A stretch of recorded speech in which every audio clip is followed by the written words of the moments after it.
नमो नमः। प्यारे मित्रों, आपका स्वागत है इस YouTube चैनल सनातन ज्ञान गंगा में। हमारी जो यात्रा रही यह ओरछा की रही। हम आज आपको ओरछा के विषय में बताएंगे। यह ओरछा शहर प्रयागराज से 410 किलोमीटर पर स्थित है, लखनऊ से 321 किलोमीटर पर, झांसी से उत्तर प्रदेश झांसी से 15 किलोमीटर और टीकमगढ़ से 80 किलोमीटर की दूरी पर स्थित है। ओरछा भारत के मध्य प्रदेश राज्य के निवाड़ी जिले में स्थित एक ऐतिहासिक पौराणिक नगर है। इसकी स्थापना रुद्र प्रताप सिंह द्वारा इसी नाम के राज्य की राजधानी के रूप में सन 1501 के बाद हुई थी। ओरछा बुंदेलखंड क्षेत्र में वेतवा नदी के किनारे बसा हुआ एक सुंदर पौराणिक स्थल है, जिसकी समुद्र तल से ऊंचाई 1811 फीट है। यहाँ पर बोली जाने वाली भाषा हिंदी और बुंदेलखंडी है। ओरछा के विषय में वैसे तो बहुत सारी प्राचीन कहानियाँ हैं और यहाँ जो प्रसिद्ध मंदिर है वह चतुर्भुज राम राजा सरकार इत्यादि हैं।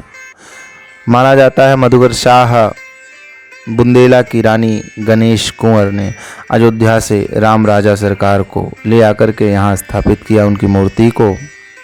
और आज भी यहाँ की प्राचीनता यह है कि राम राजा सरकार को प्रतिदिन गार्ड ऑफ ऑनर दिया जाता है।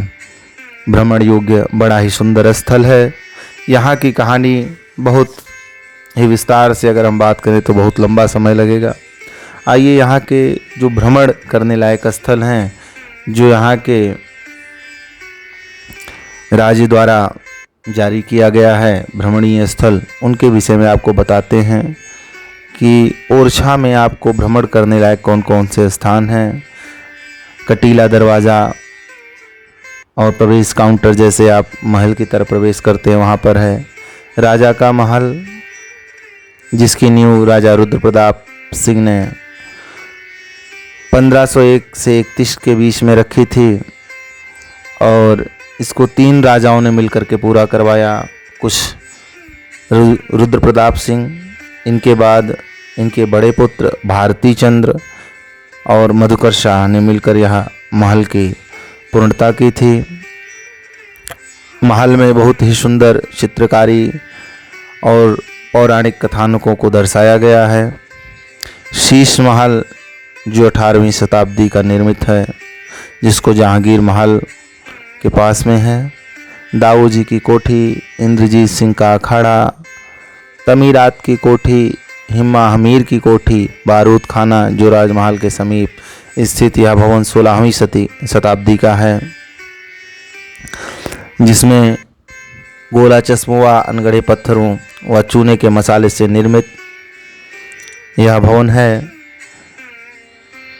वहीं ओरछा प्राचीर दुर्ग के पूर्वी द्वार के समीप एक कोठी का भग्नावशेष स्थित है, जिसे बकसराय प्रधान की कोठी कहते हैं। यहीं बगल में पुरुषोत्तम दास का मकान, दरोगा की कोठी, ऊँट खाना, जहांगीर महल, हमाम खाना, शाही दरवाज़ा, 3 दासियों का महल और सिद्ध बाबा की गुफा स्थित है। और आगे बढ़ने पर हमको एक गीशाला के दर्शन होते हैं, जो 17वीं शताब्दी में बनाई गई थी, जिस पे प्रतिमा भगवान गणेश, कार्तिकेय, हनुमान, शिव और नंदी की बनी हुई है। उसके आगे पंचमुखी पश्चिमाभिमुख महादेव मंदिर जो 17वीं शताब्दी का है। यह मंदिर 8 खंभी छत्रों में बने हुए सुंदर चित्रों में दशावतार एवं अन्य कथानकों का चित्रण है। राधिका बिहारी मंदिर जो ओरछा के महाराज वीर सिंह देव बुंदेला द्वारा बनवाया गया था 1605 ईस्वी में, जहाँ पर हमको भव्य देवालय बुंदेली मंदिर स्थापत्य कला का दर्शन होता है। बनवासी राम मंदिर, जिसे राम राजा सरकार का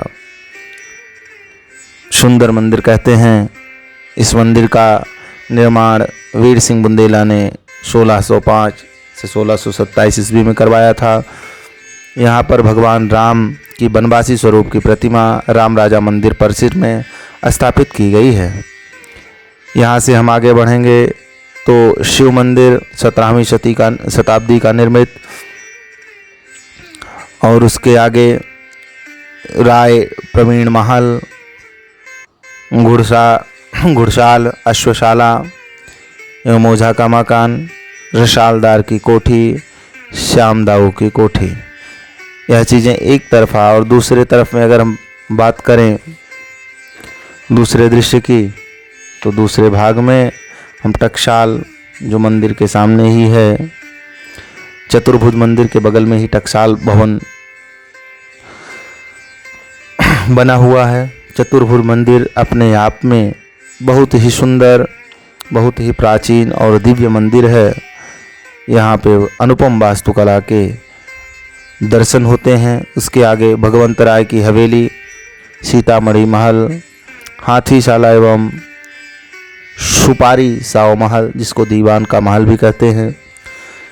बेतवा तट स्थित क्षत्रिय समूह, बेतवा नदी के किनारे पर सुंदर बुंदेला राज परिवार के सदस्यों की लगभग 15 छत्रियाँ हैं। आंशिक छत्रियाँ 3 मंजिला हैं। उनके छज्जों पर सुंदर चित्रकला का सुंदर आकलन देखने को प्राप्त होता है। यहीं से आगे कृपाराम गौर की हवेली, राधिका रमण का मंदिर, राम राजा मंदिर, जो मूलता रानी का महल था, जिसका निर्माण राजा भारती चंद्र 1501 ईस्वी से 1554 ईस्वी में कराया गया था। ऐसा माना जाता है कि राजा मधुकर शाह की पत्नी गणेश कुंवरी अयोध्या से जब राम की प्रतिमा लाई, तब तक चतुर्भुज मंदिर बनकर तैयार नहीं हुआ था। अतः रानी महल में ही प्रतिमा स्थापित कर दी गई। इसके पीछे कई सारी कहानियाँ प्रचलित हैं। रघुवंश मणि मंदिर, कल्याण मंदिर, जो पूर्वामुखी मंदिर शैलीगत आधार पर 18वीं शताब्दी का निर्मित प्रतीत होता है, जहाँ पर राधा कृष्ण की सुंदर प्रतिमा आपको देखने को प्राप्त होगी। नारायण दास खरे की कोठी, लक्ष्मी मंदिर, जहाँ पर धन एवं वैभव की अधिष्ठात्री देवी लक्ष्मी को समर्पित है। यह राम राजा मंदिर के पश्चिम भाग में लगभग 1 किलोमीटर की दूरी पर स्थित है। इसके आगे आप बढ़ेंगे तो गुदराई दरवाज़ा, पुरानी बावड़ी, छार द्वारी, प्राचीन बावड़ी, प्राचीन गौशाला, पालकी महल एवं फूलबाग बहुत ही सुंदर सजाया गया है, जिसके अंदर हरदौल की बैठक भी है। गोसाई का मठ, जो पहले आने वाले साधु संतों के रुकने का सुंदर स्थान था। पुरानी हवेली,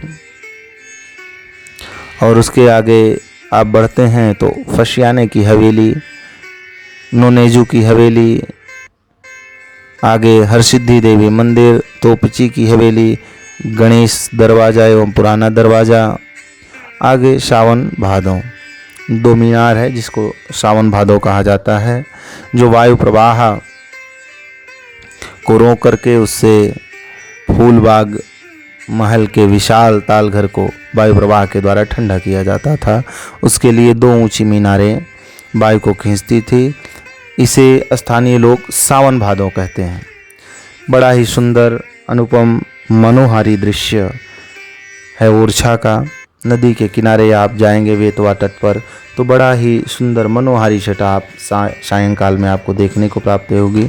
सुंदर चित्रकारी और राजमहल में जलती हुई सुंदर लाइट आपके मन को मोह लेंगी, और सुंदर से झील में आपको यहाँ पे तैरने और नौकायन की भी सुविधा भारत सरकार द्वारा, वहाँ के मध्य प्रदेश सरकार द्वारा दी गई है। बड़ा ही सुंदर ओरछा दर्शनीय स्थल है। अगर आप मध्य प्रदेश जाएं तो ओरछा के दर्शन अवश्य करें, क्योंकि ओरछा बहुत ही प्राचीन, भव्य एवं रमणीय स्थल है। और भगवान राम जहाँ विराजमान हैं, वो तो अपने आप में अद्वितीय रहता ही रहता है। जय श्री राधे, जय श्री श्याम, नमो नमः। जय तो भारत।